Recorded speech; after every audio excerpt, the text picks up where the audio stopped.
Alors je vais vous citer un livre que je vous recommande parce que c'est un livre qui pose très simplement les termes du débat en termes radicaux. Voilà, en termes radicaux plutôt. Alors vous le voyez sûrement à l'envers, j'en suis désolé. Je vais vous lire le titre. Donc c'est Écologie en résistance, stratégie pour une terre en péril. Et c'est plusieurs extraits de conférences qui sont retranscrits aux éditions libres, hein, des éditions très engagées. Donc des extraits de Vandana Shiva, de Derrick Jensen, qui est un partisan d'Eric Jensen de l'écologie profonde, justement, qui a créé avec des amis le Deep Green Resistance, DGR. Vous pouvez taper DGR, vous tomberez sur eux. Stephanie Macmillan, Lear Kiss et Arik McBay. Vous trouverez tout ça. Voilà, Écologie en résistance, je vous remontre. Voilà, tout petit bouquin que j'ai copieusement lu pour vous, et je vous en donne la quintessence. Donc là, il est question de résistance, non pas de néo-résistance, je vais en parler tout à l'heure, et il est question de radicalisme s'opposant au libéralisme. La question que je vous pose, c'est n'y a-t-il pas une troisième voie? Doit-on en arriver jusque-là? Et je vais vous montrer un peu le là. Laissez-moi un peu vous lire le livre, n'hésitez pas à participer. Je vois un peu Priscilla, le gouvernement restera dans l'oppression sociale car il donnera toujours juste assez pour que les gens survivent et donc râlent mais ne se retournent pas contre lui. Ben voilà, si tu résumes un peu ce que je viens d'émettre. Alors, allons-y, plongeons dans ce livre. Aujourd'hui, c'est donc Derrick Jensen qui parle. Aujourd'hui, nous connaissons tous les statistiques et les tendances. 90% des grands poissons disparus des océans, 97% des forêts primitives ont été détruits, ainsi que 98% des prairies primitives. Il y a 10 fois plus de plastique que de phytoplancton dans les océans. Les populations d'amphibiens s'effondrent, tout comme les populations d'oiseaux migrateurs, de mollusques, de poissons et ainsi de suite. Avez-vous remarqué que vous ne devez plus nettoyer votre pare-brise aussi souvent ? Même les populations d'insectes s'effondrent, 200 espèces disparaissent chaque jour. Voilà. Il dresse ce bilan-là de façon assez convaincante. Et on en vient au sens même du propos. Je vais vous lire d'autres extraits. Voyons la chose autrement. Que feriez-vous si des extraterrestres avaient envahi la planète, vidaient les océans, rasaient les forêts, construisaient des barrages sur toutes les rivières, bouleversaient le climat, contaminaient à l'aide de dioxines et de divers produits cancérigènes le lait maternel, la chair même de vos enfants, celle de vos partenaires, de votre mère, père, frère, sœur, de vos amis, ainsi que la vôtre. Si des extraterrestres commettaient tout cela, résisteriez-vous? S'il existait un mouvement de résistance, le rejoindriez-vous? Si ce n'était pas le cas, pourquoi ne le feriez-vous pas? À quel point la situation devrait-elle empirer avant que vous ne vous décidiez à arrêter ceux qui détruisent la planète, qui tuent ceux que vous aimez et vous tuent vous-même? 90% des grands poissons ont déjà disparu des océans. Quel est votre seuil de tolérance en matière de résistance? 91%? 92%? 93%? 94%? Attendrez-vous qu'ils aient été tués à 95%? 96%? 97%? 98%? 99%? Pourquoi pas 100%? Passerez-vous alors à la contre-attaque? Et voilà l'objet de la philosophie de combat, la philosophie de résistance, l'écologie de résistance, c'est qu'il faut contre-attaquer. Il faut pour contre-attaquer non pas y aller comme ça, la fleur au fusil, il faut contre-attaquer en organisant ce qu'ils appellent une culture de résistance, c'est-à-dire un savoir-faire de la résistance qui passerait par deux canaux. Le canal ouvert, c'est-à-dire tout le monde peut assister. Vous pouvez aller voir le Twitter ou le Facebook DGR, vous pouvez militer pour l'écologie radicale et vous pouvez manifester pour l'écologie radicale. Ça, c'est à visage découvert. Mais vous pouvez également, il faut qu'il y ait des cellules clandestines organisées qui visent réellement des actes de sabotage. Et ils vont très précisément détailler comment saboter la civilisation industrielle, c'est-à-dire détruire des choses qui sont difficilement remplaçables. Il critique les black blocs en disant que casser des vitrines de McDonald's, finalement, ça ne sert pas à grand-chose parce que la cible est répétable et remplaçable. Vous pouvez remplacer des vitrines. Alors que si vous allez détruire des chemins de fer, des infrastructures pétrolières, des infrastructures directement. Si vous devenez saboteur, alors effectivement, ça va être plus compliqué. Et leur but, il est double. Je vous résume un peu le livre, mais lisez-le, c'est assez passionnant, même si on n'est pas d'accord, de voir jusqu'où on peut aller dans la radicalité. Ça met au moins les extrêmes au clair. Leur but est à la fois de démanteler le système industriel, c'est-à-dire notre civilisation. Hein. Le but est de démanteler notre civilisation. Et le but est d'inventer, il y a plein de cœurs, donc il y a plein de radicaux parmi nous, et le but est d'inventer une communauté humaine viable, durable, une communauté humaine qui ne serait pas fondée sur les valeurs de l'exploitation des autres, d'exploitation de la nature, d'exploitation des animaux. Et donc il faut travailler cette idée d'une communauté alternative à ce qu'on connaît, la famille nucléaire, la consommation comme seul destin lié au bonheur, et le monde industriel. Hein. Alors ce qui est très intéressant, c'est qu'ils évoquent aussi cette notion de flou qui est fondamentale pour comprendre. Voilà, des milices, Olivier, ça y est, je te sens parti. Vous êtes chaud là, hein? Alors c'est assez enthousiasmant, même si on se dit waouh, parfois ils abusent. Hein, nous sommes pétris de bons sentiments et notre civilisation, elle nous a fait. C'est très dur de s'imaginer en dehors de l'électricité. Vivant en communauté avec du local à fond. Voilà, évidemment, j'ai beaucoup médité ça, je ne découvre pas ça de maintenant, et je vous donnerai peut-être des pistes alternatives, mais je pense qu'on ne peut pas avancer dans ce cycle de conférences sur Utopie à la Star Trek. Ouais. C'est intéressant, le coup de l'extraterrestre, c'est parlant, c'est-à-dire, si des extraterrestres détruisent la planète Terre, franchement, vous entrez en résistance. Alors là, les extraterrestres, c'est notre civilisation elle-même. Et il n'y a aucun. Ce qui est très fort dans l'écologie profonde, c'est qu'elle est extrêmement critique par rapport à l'écologie libérale. C'est-à-dire l'écologie qui consiste à faire qu'il y ait un peu moins de pollution, l'écologie des petits gestes, prends moins de temps pour prendre ta douche, fais tes petits gestes de tri. Eux, ils disent très clairement, ça ne sert à rien. Il faut que je vous lise l'extrait parce que c'est assez savoureux. Vais-je le trouver C'est extrêmement puissant. Et là, on touche ce que c'est la radicalité. Les gens m'abordent régulièrement pour me dire à quel point leur espoir et leur désespoir ont en quelque sorte fusionné.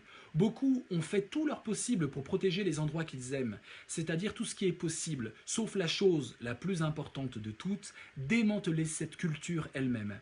Aujourd'hui, ils veulent passer à l'offensive. Ils veulent couper cette culture de son élan, mais ils ignorent comment.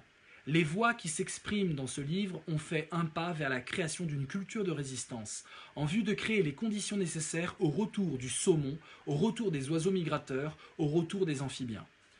Contre-attaquer signifie avant tout penser et ressentir par et pour nous-mêmes. Trouver qui et ce que nous aimons. Trouver la meilleure façon de défendre nos proches en recourant aux moyens nécessaires et adéquats. Nous devons priver les riches de leur capacité à voler les pauvres et les puissants de leur capacité à détruire la planète. Voilà. Donc la guerre est déclarée, mes amis. Stéphanie Macmillan, je vous lis un peu ce qu'elle écrit. Nous avons un ennemi, donc là on est dans la politique, hein. Dès qu'il y a un ennemi ou des amis, c'est la politique. Hein. Nous avons un ennemi, 2 points, et il est beaucoup critiqué dans ce mouvement, de mouvements qui ne connaissent pas vraiment leurs ennemis. Et je crois que les Gilets jaunes, ça résonne avec ce mouvement. L'ennemi n'est pas Macron. Macron est remplaçable comme une vitrine McDonald's. Hein. Donc l'ennemi ne peut pas être des personnalités incarnées, aussi méprisantes soient-elles, aussi arrogantes soient-elles, aussi maladroites soient-elles. L'ennemi doit être pensé en termes systémiques. Et c'est ça la radicalité.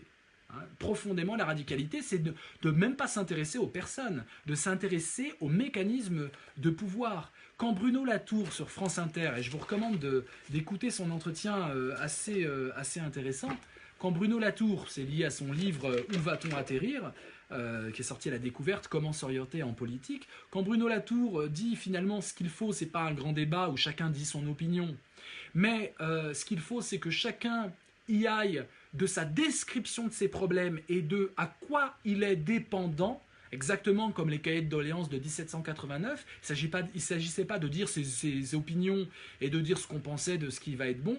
Ça, c'est un débat qui parle pour rien dire.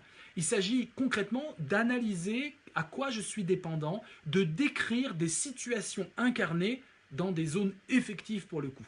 Et à partir d'une description globale de toutes les problématiques de tous les citoyens, ça doit remonter et on doit évidemment après débattre des solutions. Mais il dit finalement on fait tout l'inverse, c'est-à-dire qu'on a un mouvement de protestation avant d'avoir un mouvement de description. Voilà. C'est pour ça que je veux faire un livre avec les Gilets jaunes et c'est pour ça qu'il faut s'intéresser à la description des situations. Le plus important dans ce mouvement, me semble-t-il, c'est les situations décrites de précarité, d'injustice, de stress, de problèmes de services publics qui sont complètement démantelés, etc. Voilà, je vous ai résumé un peu Bruno Latour, mais je vous recommande aussi son livre. Continuons un peu, et puis après on va dialoguer ensemble, je prendrai vos remarques, n'hésitez pas, je vois que c'est assez intense. Je vous lis un passage de Stéphanie Macmillan, toujours dans cette idée d'écologie radicale. Le système a plein de méthodes pour s'arranger avec la dissidence. L'une d'elles est la répression ouverte. Mais avant d'avoir recours à cette méthode, ils essayent toutes les autres solutions. Y compris l'assimilation. Le système conduit la dissidence au fond d'impasses qu'il crée précisément dans ce but. Pression sur les fonctionnaires, travail avec des entreprises ou des associations financées par l'État, exercice de droits civiques formels tels que la liberté d'expression. Là, vraiment, ça résonne. Hein. On va s'arranger avec la dissidence, vous allez pouvoir vous exprimer. Hein. Tant que nous ne menaçons pas les relations véritables au sein du pouvoir, nous sommes autorisés à utiliser tous ces moyens de dissidence. Et parce que le système emploie l'hégémonie idéologique, en d'autres mots le lavage de cerveau, la plupart des gens ne peuvent pas concevoir une résistance en dehors de ce cadre d'action permis par le système lui-même. Spontanément, ils suivent les chemins qui ont été tracés pour eux. Là, franchement, ça résonne extrêmement bien. Elle raconte, Stéphanie Macmillan, qu'elle en avait marre d'avoir des pancartes sur le bout des trottoirs, que ça servait à rien, que ça ne faisait pas revenir les oiseaux migrateurs, et que le but du jeu, c'est qu'il y ait plus d'oiseaux migrateurs l'année prochaine. Donc, il faut détruire ce système, il faut le saboter dans tous les sens, y compris le sens de la superstructure. C'est le sens des idées, sur le combat des idées. C'est en ce sens que je mets aussi la philosophie. C'est un système, continue-t-elle, économique, caractérisé par la production de marchandises et par une appropriation privée, dans lequel une partie de la population monopolise les moyens de subsistance, forçant les autres à vendre leur travail pour survivre. Quand on sait aujourd'hui que les 26 milliardaires du monde ont autant de richesses que la moitié de l'humanité, ça pose le cadre de la radicalité. Vous voyez, ça pose le cadre de la radicalité. Quand on sait qu'aujourd'hui en France, pays riche, nous avons un Français sur 5 qui dit qu'il ne peut pas faire ses 3 repas par jour parce qu'il n'a pas les moyens de le faire. En France, en 2019, l'étude était de 2018, ça pose cette question d'un vol et d'une destruction de la terre par les plus riches. Donc la notion, elle est simple, c'est de détruire le capitalisme en détruisant les infrastructures qui permettent ces apports d'énergie, ces apports de construction. Le capitalisme est, je cite, d'une part une relation sociale par laquelle une classe économique, une petite minorité, la classe dirigeante, domine toutes les autres. D'autre part, c'est un processus, un flux incessant d'argent destiné à produire des marchandises qui viennent alimenter une autre génération d'argent. Mais ce n'est pas linéaire, c'est à la fois cyclique et progressif comme une spirale. Retenez bien ça, car il va être question de la spirale. C'est plutôt la ligne que je vais défendre, la ligne verticale, le vortex. Mais avant d'arriver au verticalisme, qui est pour moi une solution que je vais esquisser avec vous, allons au fond du radicalisme, et je prends vos questions dans 3-4 minutes, parce que je continue à vous enfoncer dans la radicalité écologiste. Les multinationales américaines assises sur 1600 milliards de dollars en liquidités, Apple seul possède 76,4 milliards de dollars, somme plus importante que ceux que le gouvernement états-unien a en réserve. Il désespère de l'investir, mais il n'y a plus de placement rentable. Des magnats tels que Warren Buffett ou Bill Gates implorent qu'on les taxe. Ils distribuent des milliards de dollars. Bien sûr, la philanthropie génère aussi du profit, ce qui sature encore plus le système. La machine s'immobilise peu à peu. C'est très très important de comprendre que tout ce qui est philanthropie, ils ne savent même plus quoi faire de leur argent. Voilà, c'est ça grosso modo l'argument, et c'est tellement vrai. Et quand je vois certains intellectuels assez médiatiques qui n'ont d'exemple de réussite que Apple, que Google, que Facebook à la bouche. C'est absolument sordide. Des intellectuels très, très médiatisés qui sont en pamoison devant des groupes qui sont en fait des voleurs, identifiés avec une optique radicale comme étant juste des voleurs, et tellement voleurs qu'ils ne savent plus pas quoi faire de leur argent. C'est un peu comme ceux qui ont écouté la série The Wire, sur écoute, vous connaissez peut-être cette série, je crois que c'est la saison 4 ou 5, vous avez Mario qui est un nouveau caïd de la drogue, et qui a tellement d'argent qu'il ne sait pas quoi en faire, et ils décident de tous ensemble, les dealers de drogue de très haut niveau, les caïds, ils décident de se mettre ensemble dans une sorte de mafia et de consortium de dealers, pour pouvoir blanchir leur argent via des paradis fiscaux et de l'immobilier. Parce qu'ils ne savent plus quoi faire de leur argent. Hein. C'est le même système. À force de voler, l'argent devient encombrant, il faut pouvoir l'investir. Et la philanthropie entre totalement dans cette logique-là. Donc quand vous entendez des gens qui vous disent c'est formidable, Bill Gates construit je ne sais pas quoi en Afrique, dites-vous bien c'est juste qu'il est encombré de son argent et qu'une solution possible c'est de faire de la philanthropie parce que ça va éclairer positivement les marques que l'on vend, évidemment. Je lis un peu vos commentaires et on continuera sur l'écologie profonde. Pour affaisser le capitalisme, ne pas les nourrir, se rapproprier la finance au niveau citoyen. Rose. Cécile, plusieurs chercheurs ont remis en cause les chiffres concernant la disparition des espèces vivantes du fait des méthodologies utilisées. Oui, mais je ne sais pas, c'est vraiment un débat, mais on sait très bien que ça disparaît. Les chiffres, je suis d'accord, il y a un vrai débat là-dessus, c'est très dur à pondérer, mais on sait que tout part à volo, ça c'est absolument sûr. Qu'est-ce qu'on a d'autre? Anne, j'ai un ami, c'est son cas, il n'arrive pas à manger 3 fois par jour, c'est un ancien enfant placé. Olivier, voilà, c'est ça, vivre décemment, manger à sa faim, se loger, se chauffer, apprendre, se divertir un minimum. Xavier, il faut déjà arrêter de penser que la démocratie c'est de choisir entre la peste et le choléra tous les 5 ans. Je te sens radical, Xavier. Christine, désir et besoin, tu désires quand tu... Aïe, j'ai perdu ton commentaire. Et affranchi du besoin. Marie-Pierre, désir et besoin sont intrinsèquement liés, alors comment définir ce dont on a besoin sans le lier au désir? J'ai besoin de manger, je désire un repas, etc. Oui, ça c'est aussi la construction du désir, des faux désirs, et on sait bien qu'il y a une machine qui permet de construire des faux désirs. C'est pour moi la plus grande objection qu'on peut faire au RIC. Ceux qui préconisent le RIC disent que les médias sont achetés, qu'il y a une parole unique qui s'exprime, etc. Je suis désolé, les médias font l'opinion. Donc quand vous allez mettre en place le RIC, quand il y aura un référendum, qui est pour moi pas la voie de la démocratie, il y a beaucoup plus radical démocratiquement que ce système, mais quand vous mettez en place ça, qu'est-ce qui va nous prémunir, nous citoyens, de ne pas être manipulés par des médias aux ordres? Voilà, c'est la question. Et tant qu'on n'a pas réglé cette question, le RIC est forcément dangereux, car ça deviendra un instrument de la plutocratie, du gouvernement des riches. Si les riches sont capables de faire l'opinion, de fabriquer l'opinion, alors ils fabriqueront l'opinion des référendums. Voilà. Alors on me cite 2005 qui a été un non alors que tous les médias disaient oui. Bon, mais ça, rien ne garantit que ça puisse se renouveler. Donc la question du RIC, c'est aussi d'abord, avant tout, me semble-t-il, la question de l'opinion. Comment on fait opinion ensemble? Qu'est-ce qu'on a d'autre? Vous êtes super actifs, je ne peux pas tout lire. On continue un peu dans la radicalité. Véronique, tout à fait d'accord, Macron n'est qu'une bille dans le sac de la 5e République. Il faut réfléchir, écrire un nouveau modèle de fonctionnement adapté à la vie actuelle, tout comme le mouvement Colibri.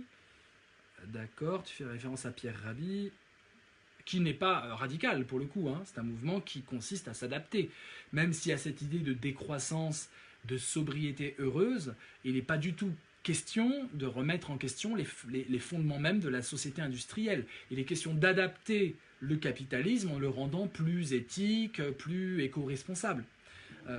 L'écologie radicale dit qu'il est totalement impossible de réguler le capitalisme. C'est de la poudre aux yeux et qu'on nous fait croire qu'on arrive à le réguler. C'est un des pièges du système pour mieux finalement nous manipuler et au bout du compte, l'exploitation va bon train.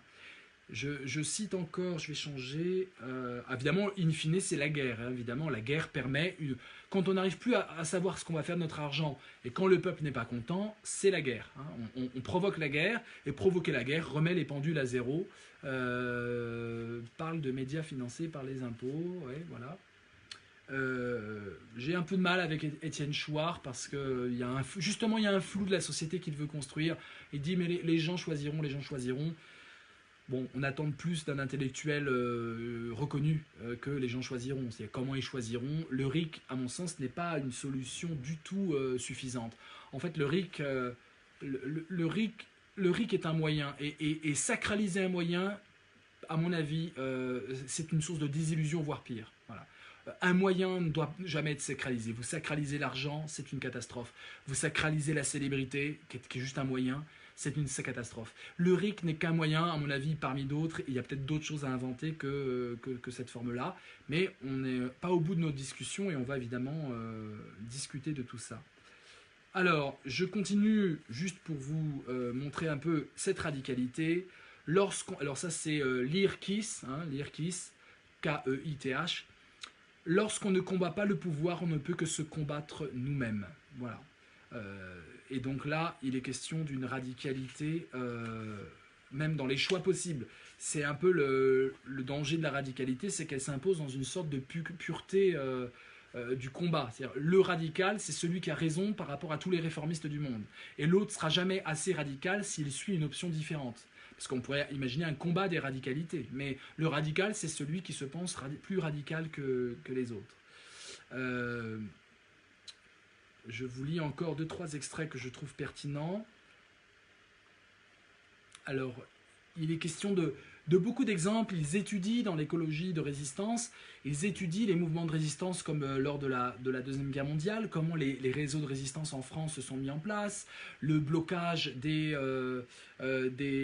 pétroliers de 2010 en France, les guerres contre les exploitants de pétrole au Nigeria, avec Ken Saro-Wiwa. Je ne sais pas si vous connaissez Ken Saro-Wiwa, un immense poète et résistant, poète militant, poète résistant, qui a organisé une campagne contre la Royal Dutch Shell et le régime militaire, évidemment, qui permet au pétrole d'être extrait en toute impunité. Et il a été évidemment emprisonné et exécuté. Maintenant, vous avez une descendance de ça, c'est le MEND. Et le MEND, lui, c'est carrément des systèmes de guérilla urbaine, de guérilla même pas urbaine. Il y a des systèmes de petites vedettes rapides qui lancent des contre-attaques, des attaques surprises sur des objectifs très précis dans la chaîne de construction capitaliste pour détruire des infrastructures. Donc voilà, et qui privent Shell, par exemple, de son pétrole. Voilà. Donc il y a toute cette volonté de se documenter en histoire sur les mouvements de résistance. On les appelle parfois les néoludistes. Il y a les ludistes, il y a tous les mouvements de résistance pour essayer de s'inspirer de tout ça. Vandana Shiva, que j'ai cité, Vandana Shiva, donc c'est vraiment une figure de l'écoféminisme engagée véritablement. Elle dit tout simplement « L'extinction des espèces de notre époque est causée par le monde des affaires, le business as usual. » Voilà, le business, le monde des affaires, c'est ce qui détruit les espèces et qui brevette le vivant, etc. Il n'y a d'autres indicateurs économiques qui contrôlent tout à l'heure actuelle. Le premier, c'est le PIB, le PIB. Tout ce qu'il mesure est ce qui est transformé en marchandises. Il ne mesure pas la croissance au sens propre, il ne mesure pas la croissance de la vie, ni la croissance de nos enfants, ni la croissance de la forêt, ni la croissance de la biodiversité, ni la croissance de la nourriture, des plantes, des communautés et de la liberté, etc. Il ne mesure qu'une seule chose, la marchandisation de la nature et de la société.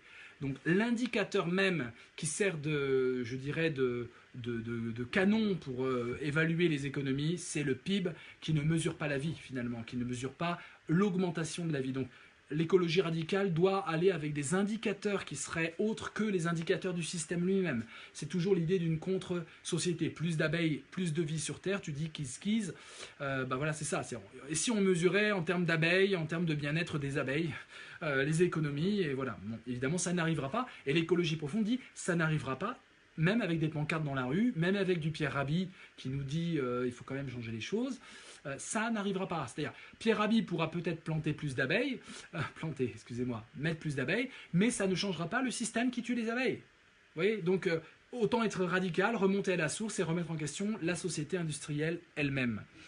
Aujourd'hui, dit Vandana Shiva, l'agriculture industrielle est la plus grande force destructrice sur cette planète, mettant en péril aussi bien cette terre que la société.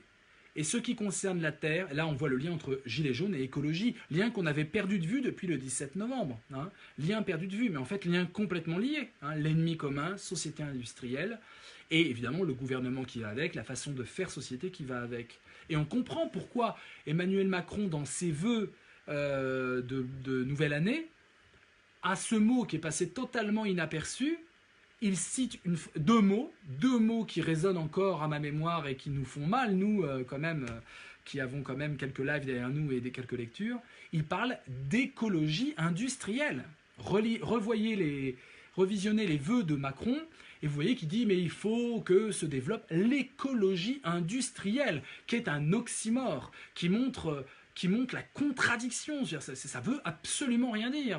Si l'industrie, c'est justement ce qui tue la planète Terre, on ne peut pas parler d'écologie industrielle, mais en jouant sur les mots, on joue sur une confusion, et il dit ça, c'est notre président de la République qui, lors des vœux, donc c'est quand même un moment sacré d'explication en pleine crise des Gilets jaunes, qui nous parle d'écologie industrielle. Hein, et il signe vraiment le crime. Hein. Et on voit de quoi Macron est le nom. Macron n'est pas le nom, je dirais, d'un système de droite ou des riches. C'est pas les riches, c'est la société industrielle elle-même, dans une optique d'écologie radicale. C'est la société industrielle, tout simplement. Il parle d'écologie industrielle. Donc c'est le fantasme d'une écologie qui pourrait exister dans l'ère de l'industrie. Voilà. Donc agriculture. Alors aujourd'hui, dit Vandana Shiva, l'agriculture industrielle est la plus grande force destructrice sur cette planète, mettant en péril aussi bien cette terre que la société. En ce qui concerne la terre, l'agriculture industrielle est fondée sur des hypothèses très étranges. La majorité de la biodiversité serait en fait des mauvaises herbes à éradiquer. Ça, c'est la monoculture. Vous savez, que du maïs, et tout ce qui est ailleurs, autre que maïs, doit être détruit. Hein. Donc, la majorité de la biodiversité serait en fait des mauvaises herbes à éradiquer, et non de la nourriture ou des nutriments. La majorité des insectes seraient des nuisibles, bons à exterminer, à gazer. Sortez vos pulvérisateurs, tuez. Le sol, pour l'agriculture industrielle, n'est qu'un récipient vide pour contenir la plante. C'est son unique rôle. Et elle insiste évidemment sur l'idée du sol. Oh, Dominique Rothschild, à chaque fois qu'on cite Rothschild, j'ai l'impression qu'il y a de l'antisémitisme qui résonne. Hein. Il n'y a pas que Rothschild, il y a des organismes très puissants et même une société très puissante. Et dès que on nous fait croire, comme Chouard a pu s'y laisser bien enfoncer, et tous les soraliens qui sont sortis là avec les gilets jaunes, croire que le capitalisme est identifié à la judéité, excusez-moi, c'est du pur n'importe quoi. Et il faut combattre cette idée profondément antisémite, raciste, abjecte, quoi. Et c'est complètement ridicule de mettre de la racialisation. On parle d'un système de riches pour favoriser des riches. À un certain niveau, les riches de tous les pays se mettent d'accord, quelle que soit leur religion ou leur obédience. Donc ne tombons pas dans du soralisme délirant. Soral qui a été condamné à 1 an de prison ferme récemment. N'allons pas racialiser tout ça, c'est pas une question de race, on parle. Et c'est quelque part servir le système que de vouloir racialiser le problème ou parler en termes d'identité et de terroir. Quelque part, ça arrange parce que ça divise. Évidemment, s'il est question d'une identité pure et que les seuls radicaux, c'est en fonction de leur identité, de leur race, entre guillemets, ou de leurs origines ethnoculturelles, si le curseur c'est en grille non pas social et d'exploiteur exploité, mais en termes d'ethno-culturel, eh ben on se divise, forcément. Et c'est pour ça que Macron, lui qui n'avait jamais trempé dans cette idée nauséabonde à la Le Pen, a commencé à plonger là-dedans pour diviser les gilets jaunes. En leur disant, il y en a qui sont plus méritants que d'autres, plus français que d'autres, il y en a qui abusent. Quand il ressort les allocations, quand il ressort l'identité nationale, quand il ressort la laïcité, c'est véritablement pour diviser un mouvement. Et je suis très très impressionné de l'immense sang-froid idéologique des gilets jaunes par rapport à ça. Il y en a bien sûr qui tombent dans le panneau, il y en a qui sont tombés dans le panneau bien avant ça et qui commencent à en sortir. J'ai l'impression qu'il y a une délepénisation parmi les gilets jaunes aussi, ça on ne l'a pas noté. Et j'ai l'impression, alors je pourrais l'étayer, mais ça mériterait un live à soi seul, mais j'ai l'impression qu'il y en a qui étaient avec des a priori et qui commencent à comprendre qu'on a affaire à un système et que le système, il s'en fiche un peu d'avoir une communauté religieuse à la tête du pouvoir des Illuminati du monde. C'est pas en ces termes que ça se pose. Hein, voilà. Exactement, Anne, les WASP américains ne sont pas tous juifs, exactement. Et les intérêts, on parle d'intérêts financiers. C'est des filtres pour avoir une posture radicale. Ouais, on est contre une communauté, c'est super radical, on va leur casser la gueule. Au bout du compte, qu'est-ce qu'on fait? On casse leur gueule, on va empêcher les migrants d'arriver, on va faire fantasmer les gens que leur emploi va être volé, etc. Mais au bout du compte, ça sert le système, ça permet la guerre. Ça permet la guerre. In fine, il faut faire la guerre, parce que quand vous aurez en 2050 250 millions de réfugiés climatiques, parce que c'est ça qui va se passer, notre système va provoquer des réfugiés climatiques. On va les tuer. Au bout du compte, il faudra les tuer puisqu'on ne va pas pouvoir les accueillir. Notre infrastructure et notre mentalité ne seront pas préparées pour accueillir, on les verra comme des ennemis. Et au bout du compte, on aura un système qui va être un retour à la féodalité. Et ce que les racistes veulent en instrumentalisant les peines populaires, c'est précisément un retour à la féodalité, à cette violence brute, abjecte, et qui ne fait pas avancer les choses. Et donc c'est très important. À un moment, l'être humain va devoir être une puissance d'accueil d'êtres humains dont on aura détruit l'écosystème pour nous enrichir. Donc à un moment, soit on se dit oui, mais on veut garder notre mode de vie et on fait comme Trump, on construit des murs, des barrages et on dit aux étrangers ce sont les ennemis. Mais j'ai l'impression que les généraux ne sont pas bêtes en fait et qu'ils ne tombent pas dans ce travers-là. De plus en plus, ce qui remonte des acteurs de terrain et de ceux qui en parlent, c'est que c'est minoritaire et que c'est pas fondamental. Ce qui est fondamental, c'est un ras-le-bol du système lui-même. Donc là, ce que je vous lis, c'est la partie la plus radicale de ce système. Il est déjà 19h30, j'ai tellement de choses à vous dire, j'aurais voulu plonger un peu dans un système de construction, et je vous le promets, ce système, pour le prochain épisode, l'épisode 6, je vais lire toutes vos remarques, enfin je vais essayer d'en lire beaucoup là maintenant, pour qu'il y ait un petit dialogue assez vif et que je vois un peu l'étendue. C'est passé très très vite, vous étiez nombreux et c'était un grand grand plaisir, et je lis un peu vos remarques. Pour l'épisode 6, et si quelqu'un peut aller voir l'event, vous allez me dire quand est-ce qu'il a lieu, parce que je ne l'ai pas forcément sous les yeux. Ça doit se passer en février, l'épisode 6. On ira essayer de voir un dépassement de l'écologie profonde, essayer de voir comment on peut être à la fois dans une posture de radicalité, c'est-à-dire d'intransigeance par rapport aux sources du mal, et à la fois dans une élaboration de voies nouvelles. Je lis un peu vos commentaires, mes amis. Info, besoin est un... Alors vous êtes dans le désir et le besoin. Sortir de l'avoir et l'être dans l'être. Oh là là, c'est mystique. Macron, c'est le business comme Trump d'ailleurs. Christine, s'épanouir dans un. Mohamed, la question n'a jamais été technique. Je perds vos messages. Elle a été éthique, dit Mohamed. Là, il faudrait vraiment que tu explicites un peu ce que tu dis. Ça a l'air passionnant, mais j'arrive pas à saisir le truc. Olivier, je ne défends pas, mais il parle de communauté, pas de race. Il parle, c'est qui, de qui tu parles, je ne sais pas. Ce doit être en fonction de leurs intérêts concernant les riches. Ah, t'as pas parlé des juifs, dit Dominique. Oui, mais non, t'as raison, excuse-moi, je parle pas de toi. Mais souvent, on cite Rothschild. Citer Rothschild, c'est une caricature. Je veux dire, regardez un peu ce qu'est Rothschild et regardez ce qu'est Rothschild par rapport à l'univers qu'on est en train de vous décrire. Nous sommes tous responsables de la société industrielle. Arrêtez de délirer. Celui qui se soumet même en tant qu'esclave de cette société, il est totalement dans la société industrielle. Et lui-même va vouloir avoir des Nike construits par des esclaves, un peu plus esclaves que lui. Lui-même va manger au McDo avec des gens qui sont exploités, qui sont parfois heureux d'être exploités dans des systèmes où il n'y a absolument pas de marge de liberté et des salaires au minimum possible. Lui-même va prendre ses Uber et autres et utiliser des technologies fabriquées par des esclaves en Chine. Donc, arrêtez de croire qu'il y a des plus méchants et des moins méchants.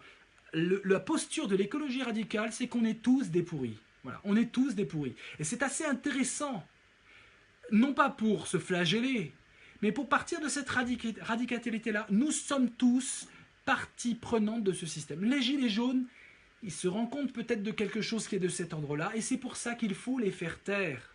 Et la meilleure façon de les faire taire, c'est pas tellement de leur envoyer des forces de l'ordre. Ça, c'est une erreur, je dirais, de maintien de l'ordre absolu. C'est que c'est n'importe quoi. On dirait qu'il n'y a personne à la tête de la police, tellement c'est n'importe quoi ce que font les policiers, et surtout les BAC. Les CRS sont bien formés, mais la BAC et les autres arrivent et n'ont pas de formation suffisante, etc. Mais indépendamment de ça, la meilleure façon, c'est d'essayer de donner le gage et donc d'acheter ce mouvement. Voilà. Mais nous sommes tous des pourris dans ce système. Tous. Moi, le premier. Je vous parle, là, j'ai un iPhone connecté. D'accord? Et un iPhone, je sais très précisément qu'il a été construit à Foxconn, dans une usine où les gens se suicident et qu'ils ont même mis des bâches pour éviter qu'ils tombent et qu'ils se suicident régulièrement. Je sais très bien que ça a été construit par des esclaves chinois, on va faire des razzias et des rafles dans les campagnes, on les amène dans des usines où ils sont dépersonnalisés avec un management militaire. Et c'est pareil pour Samsung, ne rêvez pas, hein, je veux dire, et puis même, je sais que les matériaux de mon téléphone portable, qui permet quand même de faire ce live, dénonçant tout ça, je sais que les matériaux, ça a été volé en Afrique, et qu'il y a des gens qui meurent, voilà, donc si je suis dans un écologiste radical, les lives n'ont pas lieu. Voilà. Et donc je suis un pourri. Et je crois qu'on est beaucoup pourris dans ce système. Donc je trouve que c'est très intéressant pendant un mois qu'on médite sur cette écologie radicale, qu'on lise des livres. Je vous ai parlé d'écologie et résistance, mais vous pouvez aussi lire aux éditions libres DGR, Deep Green Resistance, un mouvement pour sauver la planète, tome 1. Voilà, et là c'est beaucoup plus épais et il y a tout ce qu'il faut pour une radicalité absolue. Donc je trouve que c'est important, si on veut faire des lives philosophiques, c'est important de pouvoir s'interroger nous-mêmes sur nos propres aliénations et notre participation à ce système. Et après, on peut discuter et manifester et voir qu'est-ce qu'on fait. Et c'est l'optique de ce cycle de conférences écologie et cybermodernité. Essayons de penser un système où on pourrait dire oui, ça vaut la peine de lutter. Je vous ai dressé la radicalité. La prochaine fois, quelqu'un peut me dire le jour où je regarde, la prochaine fois, nous allons essayer de réfléchir à la verticalité. Libéralisme, c'est des réformes. Radicalisme, c'est du combat. Et verticalisme. Et je vais vous expliquer un peu de quoi il peut s'agir.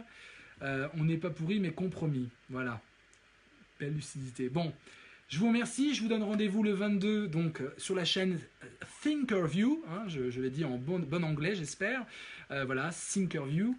Regardez cette chaîne. Il y a du temps pour parler et pour méditer. Il y a absolument tout le monde qui est invité. Enfin, tout le monde. Tous ceux qui peuvent... Enfin, je vais rien dire parce que je vais m'envoyer des fleurs et c'est absolument détestable. Mais en tout cas, c'est intéressant. Il y a des gens intéressants qui sont là. Et le ton est incisif et voilà, et c'est très intéressant. Donc, allez sur Thinkerview, utilisez le Tipeee pour leur donner un tout petit peu des moyens financiers pour continuer ça. Vous avez remarqué que jusqu'ici, je ne vous demande rien en termes de participation. Voilà, c'est totalement bénévole et j'ai un immense plaisir à vous retrouver. Je vous donne donc rendez-vous sur ces rendez-vous-là. Si vous êtes parisien, le 29 janvier, je serai dans l'émission du Forum Changer d'air. Les places sont libres. C'est juste en fonction des places disponibles. Il faut s'inscrire en ligne. C'est gratuit. Et venez, on pourra aussi se rencontrer. Ça sera un dialogue avec Joël de René, visionnaire et penseur de la société de demain. Et on va parler de cybermodernité. C'est la première fois que ce thème va être en débat avec un scientifique comme Joël de René. Je vous remercie. Tu penses quoi de l'éclipse du 21? Voilà, merci Dominique pour cette pointe d'humour. Je lirai tous vos messages, continuez à partager. Partagez aussi sur YouTube, abonnez-vous. Et à bientôt les amis, continuons le juste combat. Merci beaucoup.